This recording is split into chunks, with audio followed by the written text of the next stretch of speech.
Hello, welcome to our page, Bridgeway Facilities Management in Accra.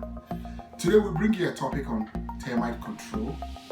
I think termite has been one of the devastating pests in our experience, and the constant questions of how do I do this, how do I identify this. We thought that we bring you some exclusive education on termite control. Termite issues are one of the issues that cut across all the landscape of property ownership. So we bring you the facts that we know best and we know can work for you as well.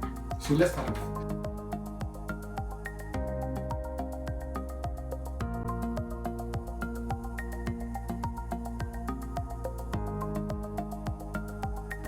If you haven't seen termite, it's just a matter of time.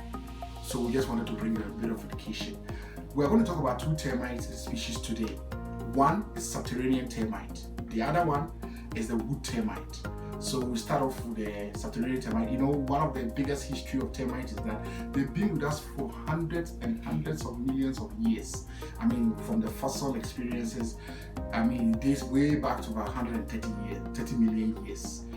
And they have always been on our case, and they attack the same thing consistently, which is our property. So it's very crucial that termite issues are discussed about. If there is any other pest that you would like us to talk about, leave your comment below in the comment section, and we'll do well to bring you some information as much as possible. We are talking about subterranean first. Subterranean termite are the most commonest termite when it comes to termite destruction and the infestations in the homes. You see, the name sub means that they tunnel through soil, the sub. So the building is up, and then the substructure is where they affect most.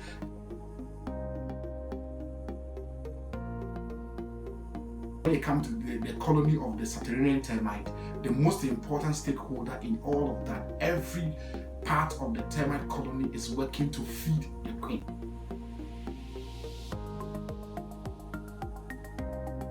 And you know, the queen can lay as many as 1 million eggs with lifetime and can live up to 20 years. One of the interesting facts about termite that you should also know is that termites do not stop eating. They eat 24 hours a day. So once they invade your house, you know, that is why we say that they are stealth. They are stealth enemies. They are stealth. They strike as if it's an ambush. You will think that you just saw them, they just came. No, they've been there all this while. They are just good at hiding. Because they are always scavenging for water, termites have three sections, 3 departments, majorly, when it comes to every termite colony.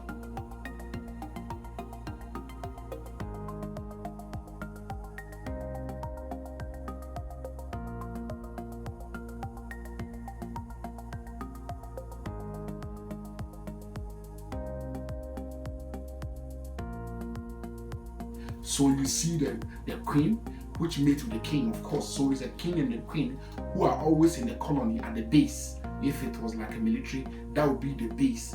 Everybody regroup around the queen eventually. So we have the queen, the soldiers, the swarmers, and then the workers. The workers are the people, the team that work hard to feed the whole colony. When you get rid of the workers, the colony is already gone, including the queen. So they go and make sure that they find food, constant scavenging for food. And even when they find a source of food, they go on to the next place to look for food again. They are built instinctively to always scavenge. They are the ones, they are like the advanced search party. They always go and advance and search for food for the group. And whilst they find the food, they leave their pheromones in the traces so that their group can follow them and come to where they have found the food. And once the new team has come, then they move on to the next search party. So they keep searching for food constantly. They destroy this house. Next time they are coming to your house. When they are in your neighbor's house, if you see them doing termite treatment, don't rejoice too quickly, because it might just be your house next. So how do you identify, or you'll be able to tell if you have termite infestation? One of the secrets that you have to know is that termites are different from ants. You know, with ants, their mud tubes are very crucible, at the touch of it, it breaks off. But the mud tubes of the termite is quite different, because it is made from series of clay that is made into a tunnel. So you need a little bit of pressure to be able to crush termite mud tubes. That is one of the secrets. That is one of the identifications. The second thing is that for the swarmers, you see them cast their wings. So if you begin to see wings, some brownish, light brownish wings from the termite that have been casted in corners of your building, or maybe if you have a basement, you begin to see this thing in the corners of the building, then you know that you have a termite infestation and you should be alert about what is going on beneath the soil, because this is mostly the case of the subterranean termite. And the last thing that you should be worried about, a building that is not infested typically has a heavy sound, like a full closure sound, like a studio.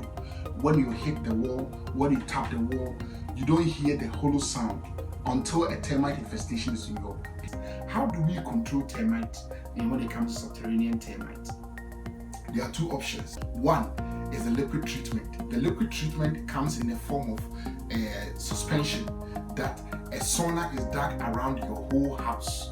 When termite infestation is reported, they do a sauna, like a trench, chemical barrier, that almost like 360, including drilling concrete and all form of obstruction.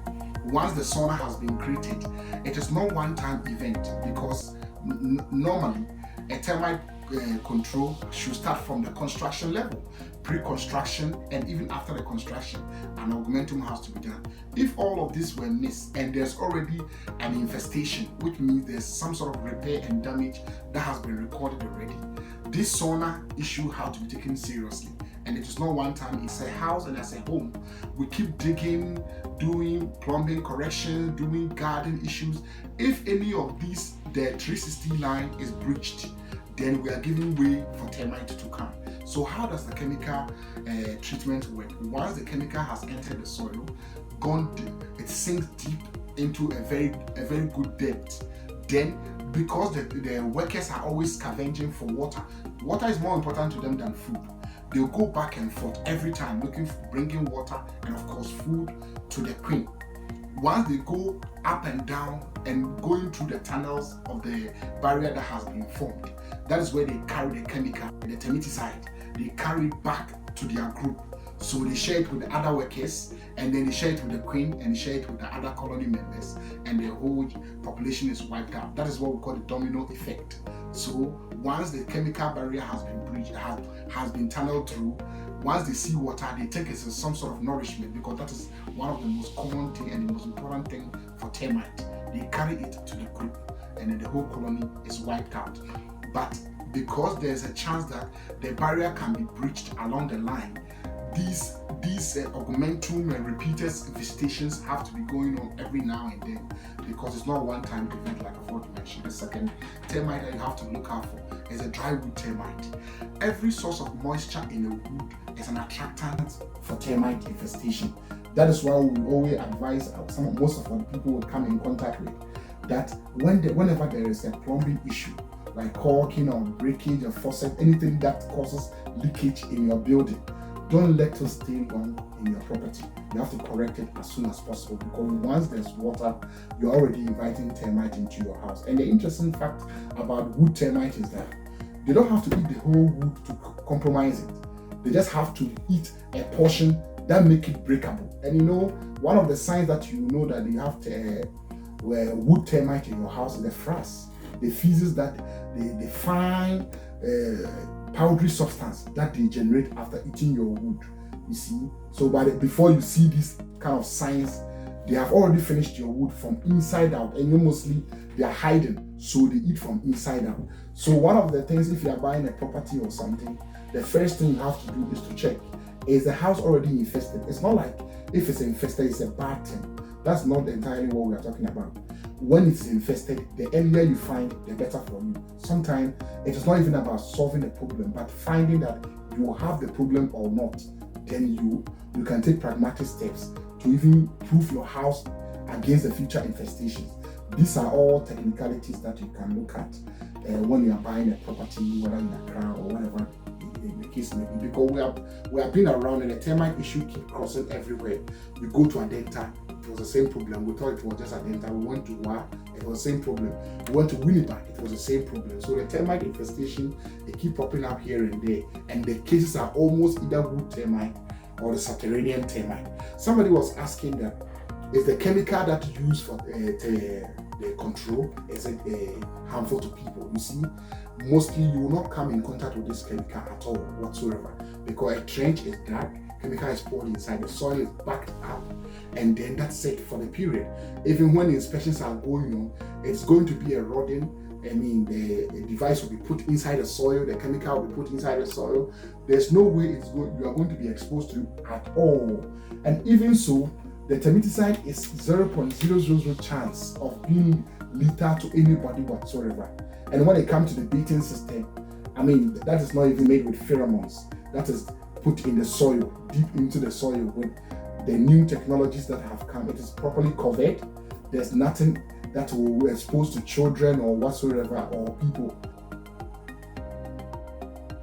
So chemical issues coming in contact with people is not something you should be worried about at all. So when you see any signs, like I've mentioned, any activity going on like that, then you know that there's already damage that has happened.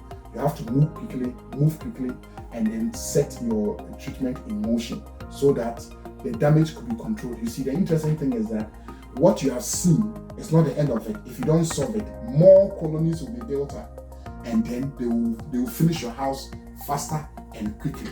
And that is one of the things that we want to advise people against. That if you see termite activity, it means that you're already in trouble. You move into action, and then you get the problem solved as early as possible. Thank you for your time. See you next time.